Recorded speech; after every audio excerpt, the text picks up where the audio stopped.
So now that I've started making videos is when I've started to really realize how can I be more authentic on camera, because when you open the camera there is a certain way you start being, because even though nobody is here, you know that people are watching you from their own mobile phone. So you always have those eyes in your head that okay, this is something that people will watch. So you try to be in a certain way, you try to act in a certain way. What I'm trying to do is finding a line between what I really am versus how I should be. If you want to know what I'm talking about, you can just open your front camera and act as if like you're shooting a video. You would exactly understand what I'm talking about. So over time you become more natural, you become more chill on camera, because right now what I'm currently feeling is I'm pretty chill with it. And it's not like me, what I'm on camera. It is like it's a part of me. Just like you cannot be the same everywhere. On workplace you're different, with family you're different, with friends you're different. And trying to find authenticity in all of it, accepting all these phases of yourself and calling all of them you, because they're all a part of you. They're all yes, that's what I can say. They're not masks that you wear off when you're alone, because I've seen this so often. People try to sell us that the way you're at office is different, then with your friends you're different, and then with your friends and family you're different, but you are who you are when you're completely alone. But I find that concept so not true, because I'm authentic everywhere, but there are certain ways you can deal with certain people. This mindset just tries to tell me to stop being a certain way and be a certain way that's like a cookie cutter perfectionism, where you're just the best in everything. I don't want to be the best. I just want to be. Yeah, I just want to be. Some people might find you annoying. Some people might find you really amazing. And I think that is the beauty of being, just being. You don't like every cat. You might say, okay, all cats are cute, but there are certain breeds that you like more than the others. And it's okay. There are certain personalities you like more than the others, and it is okay. It is really okay. And always being in a cookie cutter manufactured way is so miserable. More than what people can smell on you, you can smell on yourself. The BS you can smell on yourself, that you're trying to be someone that you actually don't want to be. It's not that you're not, it's that you don't want to be this way either. You don't want to give that answer either. But just because that answer is that what should be giving to be the best among everyone else, I don't want that. And I believe that most people don't want that either. So when you what I think is that when you allow yourself to be more authentic, you understand that okay, I can be who I really, really like being. I really, really want to be this way. Not because this is how I should be, or because I will get a lot of benefits from it, but I just want to be this way because it feels so natural to me, rather than I just have to be the best in everything and this is how it should be done. If you get this feeling, if you feel miserable, for example, I got this topic inspired from an interaction I had with my friend a few days, and she was miserable because her manager wasn't allowing her to deal with the customers, even though she's in customer service, because she's an introvert and she is not very welcoming. Her face is not very welcoming, so people just tend to, be a little bit pushed back. So it was, being more troublesome at her job. And then she was like, she's not letting me deal with the customers, and this is so annoying to me, as if, But then I was like, yo, but if you were in her place, what would you say to yourself? She was like, okay, this is who I am. Okay, this is who I am. I was like, then what are you doing in customer service? And what I saw is that she loved dealing with the customers. She loved chatting with them. She loved talking to them. And then now here she's saying that this is who I am. It's like, no, this is not who you are. Because if you were this way, you wouldn't be here. You would be like, this is not for me. I don't belong here. But now you're just trying to guise yourself under saying that this is who I am. But you're fearful of being cheerful. That rhymed. But yeah, that's basically it. You're fearful of having a bright and positive personality because you feel judged by people, you feel that it doesn't suit your face, and blah blah blah. But I said, okay, you care a lot here.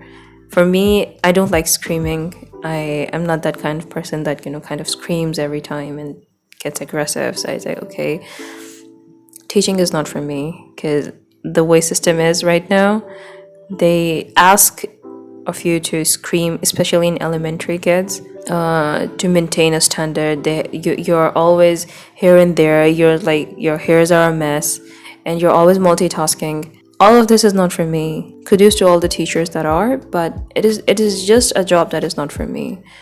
So I excused myself out of it. I did teach for a couple of months, but I was like, I excused myself. I'm not ready for this. I'm not for this. But there was never a time where I said, I just want to teach, but I'm struggling so much. No, I just hated every second of it.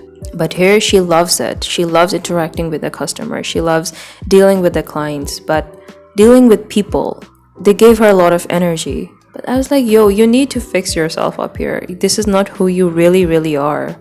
Because what I'm seeing is that you love being around people. So it made me wonder, where do I fall in all of this? What are the things that I'm complaining? But my perfectionism is not allowing me to do those things because I feel they are not the best. This way is not the best way how to deal with it. I will give you a little example. For when I'm talking to my coworkers, because I work from home, I find when I'm talking to them, they have their families speaking in the background. They have all the things, what's happening at home in the background. And they're just talking to me casually. Well, for me, what I do is that I need pin drop silence when I'm talking to someone. I mute my mic when a family member comes over in the room and just asks me something. But I found them chatting up with their family members and then talking to me at the same time. And I felt such a sense of normalcy in it. And then I saw myself. I was super conscious of my family coming at the time when I'm talking to my coworker. And that's something that made me think about, okay, am I normal? Am I being too rigid? But even when I even saw my boss doing the same thing, because family was, all over the place, and then he was like talking to me. It's not perfect, okay? It's not perfect. Your family talking over when you're just, on the phone in the office. So, but it's okay. It's not perfect. It's not even ideal, but it's okay. So the point is that you allow yourself to be authentic in this way. But I realized how much pressure it was putting on me to maintain a clean and crisp image at that time, because the thing in itself is so stupid. Nobody even cares about that. I never cared about anything.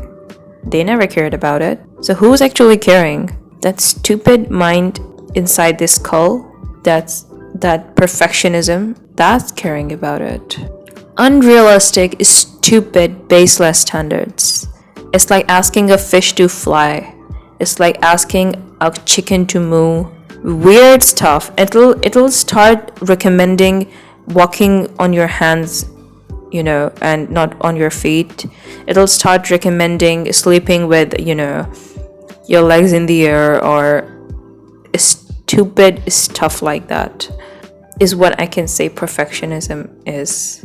It is okay to just be. There's like two set of eyes in your head that's like always judging you from head to toe.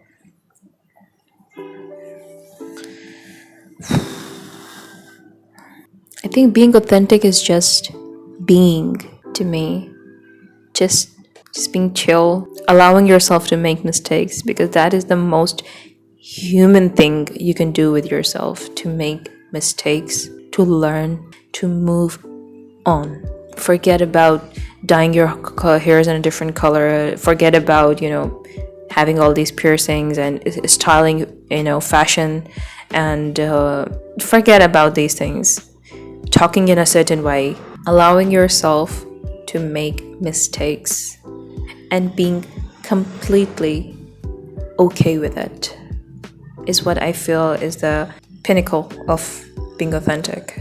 Also, understanding that you don't want the best of the best, you just want to do better than what you were, how you were.